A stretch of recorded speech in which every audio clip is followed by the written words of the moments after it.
Kalian tahu nggak gimana rasanya berdiri di puncak peradaban?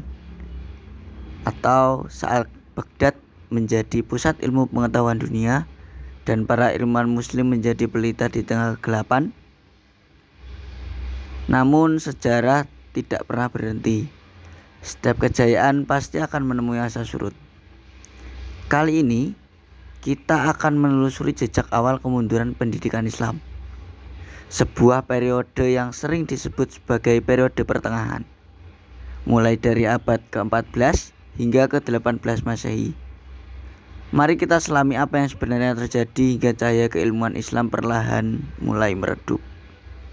Kali ini akan terbagi dari beberapa segmen yang akan dibawakan oleh teman-teman saya dari kelompok 1 Pendidikan Sejarah Islam.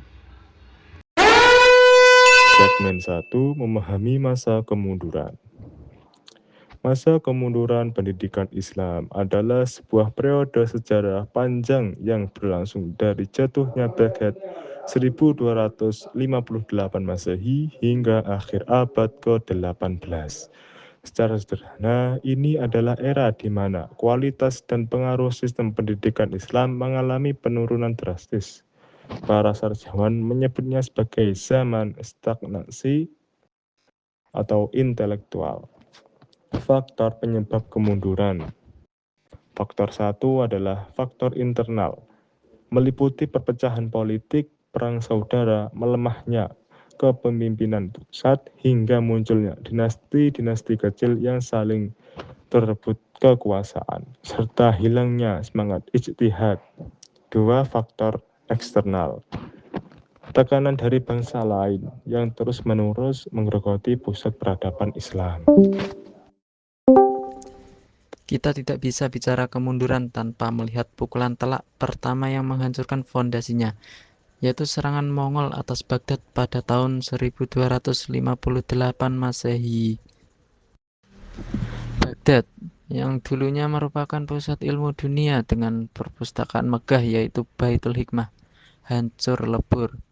Tradisi intelektual yang selama berabad-abad dibangun sirna dalam sekejap. Hilangnya pusat ilmu ini membuat rantai pengetahuan terputus dan para ilmuwan tercerai-berai. Setelah kehancuran Baghdad, muncullah 3 kerajaan besar, yaitu Kerajaan Utsmani, Safawi, dan Mughal. Meskipun megah, dunia Islam yang dulunya satu di bawah kekhalifahan kini terpecah secara politik.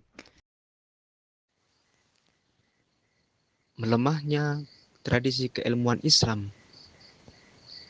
Ada beberapa faktor yang menjadi momen kunci terkait kemunduran tersebut. Yang pertama, masa Khalifah Al-Mutawakkil, di mana beliau membuat kebijakan yang mengakhiri tradisi rasionalisme ekstrim, yakni paham Mu'tazilah, dan beralih ke paham tekstualis ortodoks.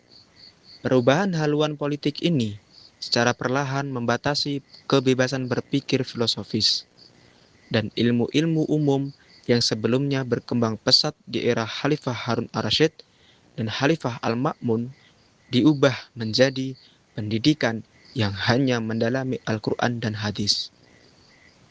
Kemudian, krisis politik dinasti Abbasiyah pada masa kepemimpinan Khalifah seperti Al-Qaim hingga Al-Musta'sim. Otoritas politik Khalifah melemah dan stabilitas negara hancur akibat perebutan kekuasaan. Berkurangnya dukungan finansial dan perlindungan negara kepada ilmuwan menjadi awal mula stagnasi ilmu. Pada tahun 1258 Masehi, pasukan Mongol yang dipimpin oleh Hulagu Khan menyerang dan menghancurkan Baghdad.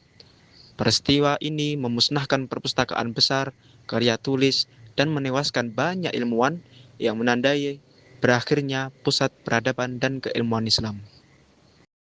Dampak terhadap madrasah dan pusat ilmu.